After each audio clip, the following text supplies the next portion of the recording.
Angels Care Home Health, serving Hayes and the surrounding areas, is a Medicare-certified home health agency providing quality skilled nursing and restorative therapy services to patients in their homes. They're polite. I mean, they just take the time for you. Angels Care is there to help 24 hours a day, and all services are covered 100% by Medicare for patients who are eligible. I like the Angels for what they've done for me. Angels Care Home Health. We serve patients. Eagle Community Television presents Community Connection with your host, Mike Cooper. Hello and welcome again to Community Connection from Eagle Community Television. Thanks for watching, and thanks as always to our producer of the series, Jeff Durall. We're at the Ellis County Courthouse, the newly remodeled Ellis County Courthouse, we might add, in the courtroom of Judge Brown, as we take a look at some of the improvements and look ahead to the official open house for the public, which is coming with the ribbon cutting and the walkthrough tours on Saturday, February 27th from 10 to 6 p.m. And joining us is Ellis County Commission Chairman Dean Haselhorst. Renovation update, if you would. First of all, Dean. Things are going very well. As the public, we've been given weekly updates. As of right now, the courthouse is done. The jail and LEC is 98% done, going very well. Basically on the jail side, security is where we're at now, installing cameras, synchronizing all the locks with the cells and the control room, of which we'll have 4 days of training that the jailers and Ed Harbin's staff will have training there.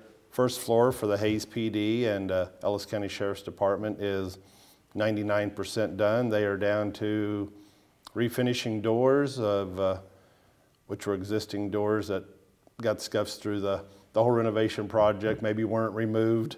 And Mike from MW and his crew, they are sanding them down now and working on that.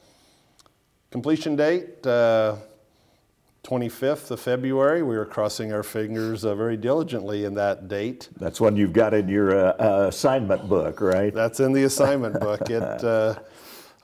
I'm probably putting a lot of pressure on a lot of people to make that complete. Mike and myself talk at least 2-3 times a day, if not more, for updates if I'm not able to be up here at that time. But I think we're going to make it. Looking very good. Ribbon cutting, as you mentioned, is the 27th from 10 to 6.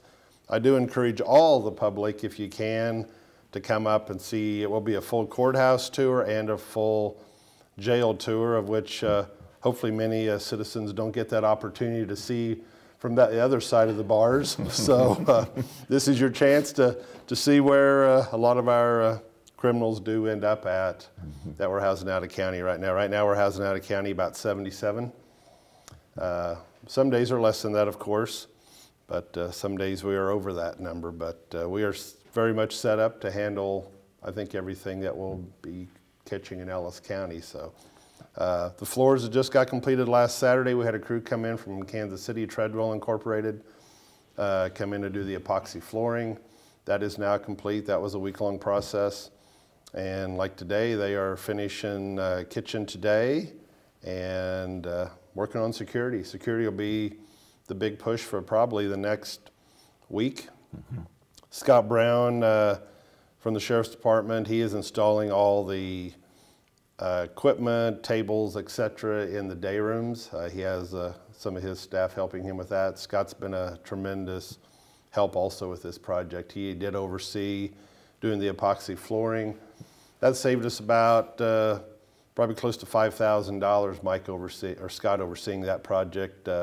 Mike from M&W showed us some cost savings we could do, and that was one of them. If we'd oversee that part ourselves, we could save about another $5,000. So Scott volunteered to do that, so I thank him for doing that, saving our taxpayers money there also. So, and we have done a lot of in-house things that different people have helped oversee. Amanda Truen from the Court Services Department, she has been a tremendous asset.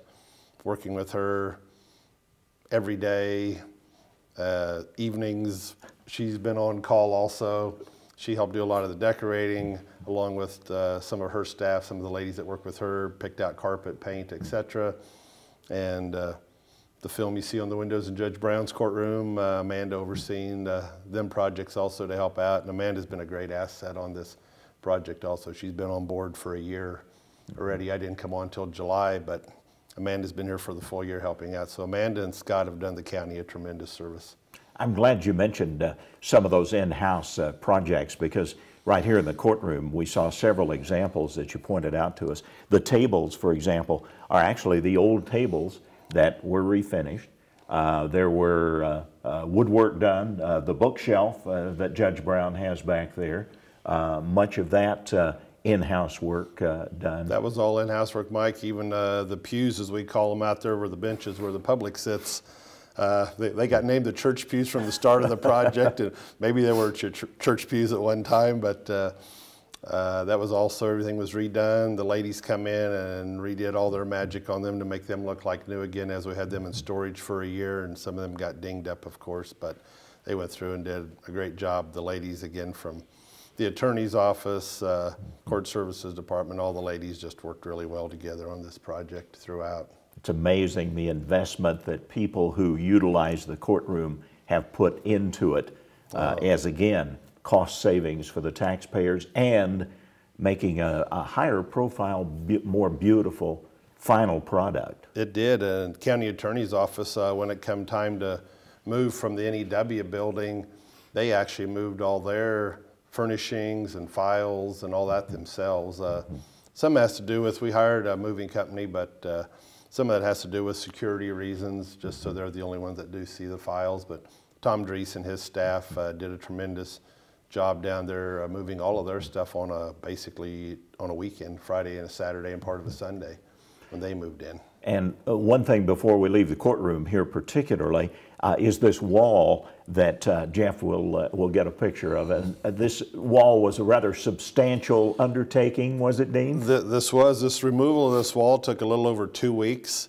It was approximately 2 feet thick between concrete and native limestone that come out of Ellis County. And in order to remove the wall, they had to come in and reshore the ceiling, steel beams, jacks. And there is a steel beam right above where Jeff is standing that's about 12 inches wide and about 24 feet long that had to be put back in place once the wall was removed. And where we're at here, half of this was courtroom. The half that we're sitting in was Donna Maska's office, the county clerk's office. So we've doubled the size. And again, over to my left is where the new jury room is, of which we've never had in past. The jurors had to sit in the front pew. And recessed back a little bit, so they're out of the public view yet still accessible to the judge and the court. I think a lot of that had to do with Judge Brown's design and people from input that gave. So if we do have a TV crew in here, obviously they don't see who the jurors are for security reasons. And yeah, the jury box, I had doubts when they first started that jury box that this was ever going to look like a jury box, and lo and behold, one day it did, Mike. I come back in here, and the sheetrocking was done, and a lot of excitement there. Is also when we came in today, you notice you had to pass through security. No matter who you are, you will, if you come to the courthouse, you'll pass through security every day.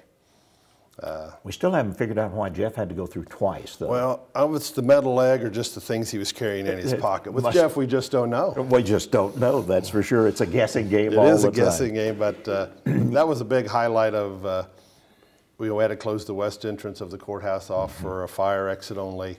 And just with all the security, that's things that's been happening across the United States. That this was a time to update our security at our own courthouse, to keep our judges safe, keep the public safe, because we do deal with a lot of disgruntled people throughout the day and the week for whatever reason.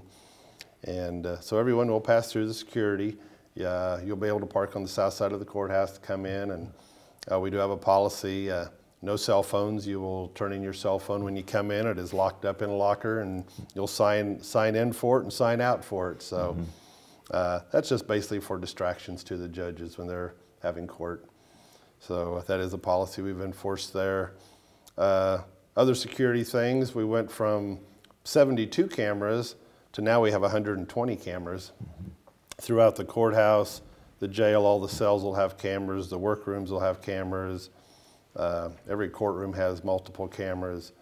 And again, just for security, on the outside there is now 14 cameras.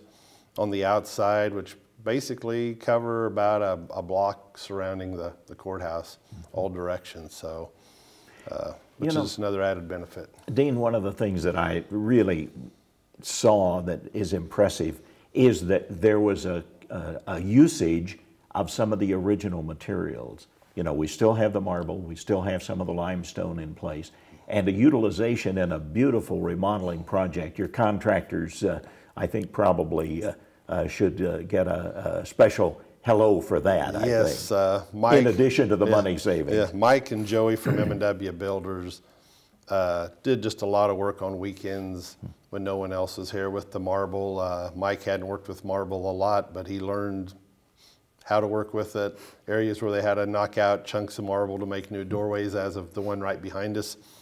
And he did come in and relay a lot of the marble, and to bring it back to its, I mean, we have a beautiful courthouse in Ellis County, one of the finest in many counties surrounding them. It's just beautiful, it's all the marble.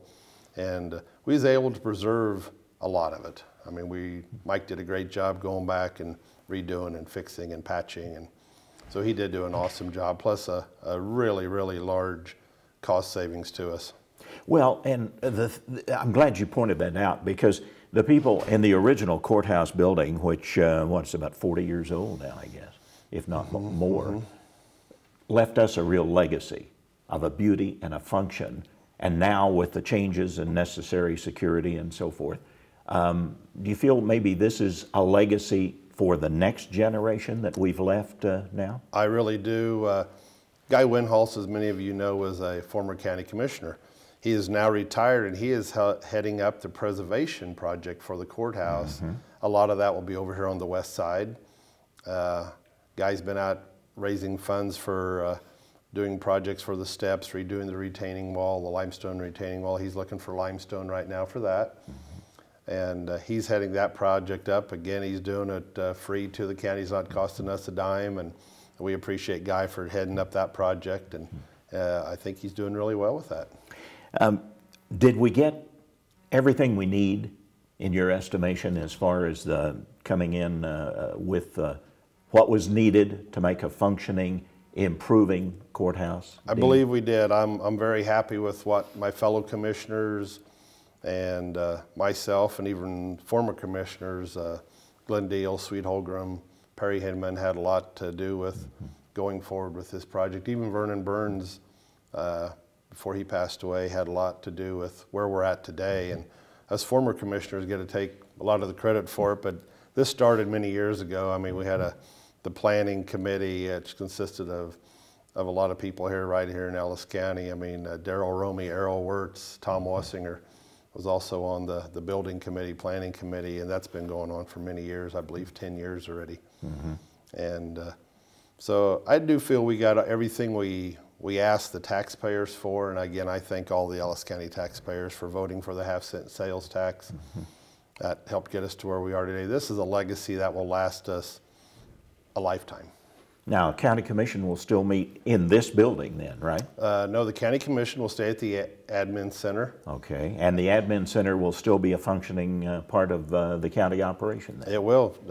All offices that are there now will remain there. The only thing that will be held in the Ellis County Courthouse is court and court services. That's all that will be here. County attorney, the judges, etc. Just drew a blank here next door. Shannon Radke with court services. She'll also be over here. But we have moved out of the Scheibe building, moved that whole staff over here now with Mike and Shannon. They're all here now. So we're no longer renting any counties in the building. We have terminated all the leases. The NEW building will be terminated March 1. We'll be moving out of that for good. And so we're moving forward. It's exciting times in the county. Indeed. And talk about cost savings. Now, there are two areas I particularly want to highlight. One of those was the jail improvement, which expanded the function of the jail to be able to hold in-county prisoners, so we don't have to transport with transportation, manpower, etc., plus paying other counties rent, if you will. Presently, Mike, we are paying $70,000 a month to house our prisoners out of county. That doesn't include the 4 to 6 vehicles we have running daily moving prisoners around, and that's putting a lot of people on the road every day. I mean, we're buying a lot of gas, paying a lot of time just to move these people around, overtime included. $70,000 a month. $70,000 a month is Wow. what we're paying. So as you can imagine, Sheriff Harbin is very excited to get back in here. I saw that big smile on his face when he came in today. And along with my fellow commissioners, we're very excited to get that savings put back into our county budget. It's a lot of money. We've been doing this for a year. And finally, one of the other big savings, which he has not alluded to, but which I am certainly going to talk about here in our final moment, if I could, Jeff. He came on board July 1 as kind of the superintendent of this project because the commissioners, the other two county commissioners, decided that he had the knowledge and the expertise and the commitment to doing the job, and indeed he did, and is still doing the job with countless hours, countless time involved, and the expertise and ability to do the job. And at this point, the number I have that Dean Haselhorst has probably saved the county by taking this role is about $70,000 just in your work here. Yes, thank you, Mike. I would have to thank my fellow commissioners for putting faith in me to take this over.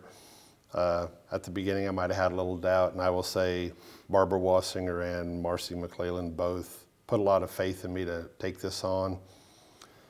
It's been a little stressing.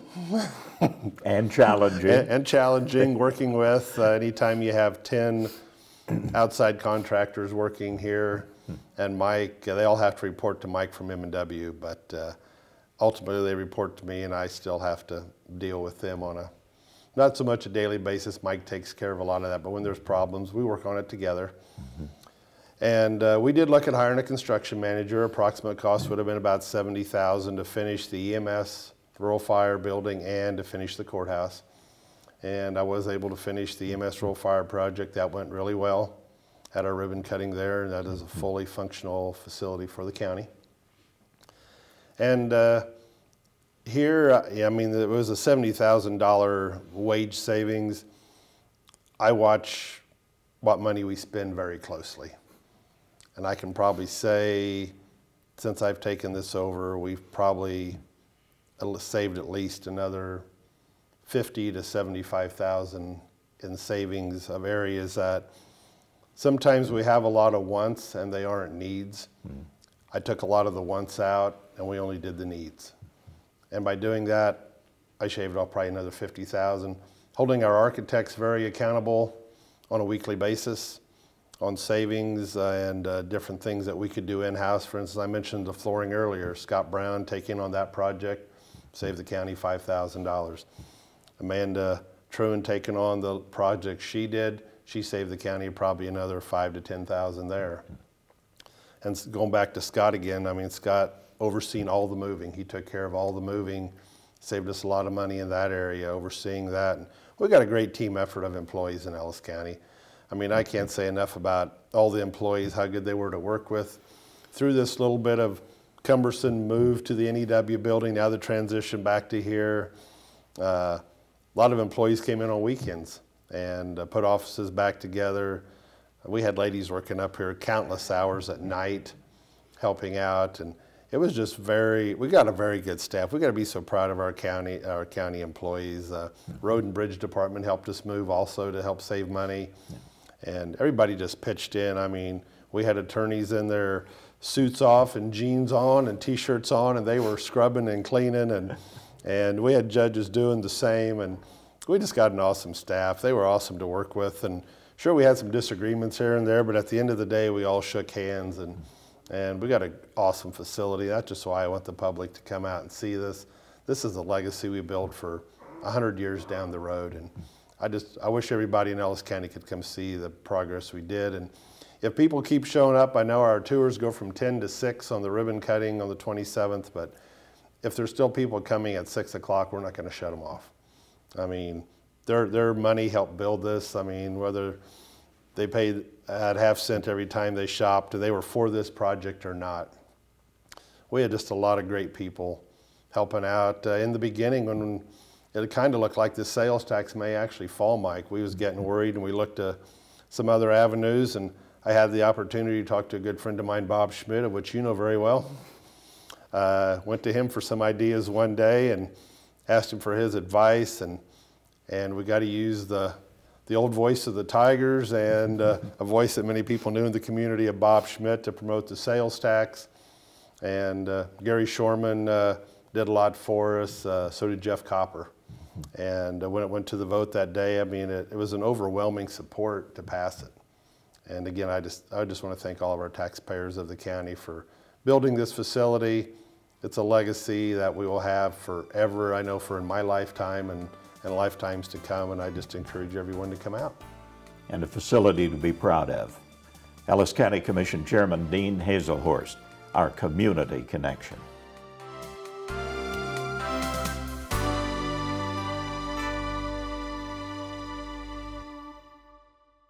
Angels Care Home Health, serving Hayes and the surrounding areas, is a Medicare-certified home health agency providing quality skilled nursing and restorative therapy services to patients in their homes. And the Angel Care nurse comes to see me once a week. Angels Care is there to help 24 hours a day, and all services are covered 100% by Medicare for patients who are eligible. Angel Care has helped to stay home. Angels Care Home Health. We serve patients.